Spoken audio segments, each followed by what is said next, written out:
ایک بادشاہ کو خبر ملی کہ اس کے شہر میں بہت ہی نیک بزرگ آئے ہیں۔ بادشاہ نے ان سے ملنے کی کوشش کی لیکن ان سے ملاقات نہ ہو سکی۔ شہر کے کئی دروازے تھے۔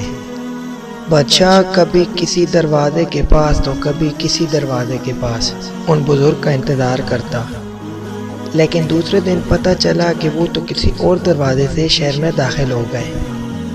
آخرکار بادشاہ نے سارے دروازے بند کروا دیے اور ایک دروازہ کھلا رکھ کر وہاں ان کا انتظار کرنے لگا۔ جب ایک ہی دروازہ کھلا رہ گیا تو بزرگ کا وہیں سے گزر ہوا۔ جب بادشاہ کی ان سے ملاقات ہوئی تو بادشاہ نے کہا، اب جا کر آپ سے ملاقات ہوئی جب میں نے شہر کے سارے دروازے بند کر دیے۔ بزرگ نے جواب دیا، انسان کو رب کی راہ بھی اس وقت نصیب ہوتی ہے جب وہ سارے دروازے بند کر کے صرف ایک ہی دل کا راستہ کھلا رکھتا ہے۔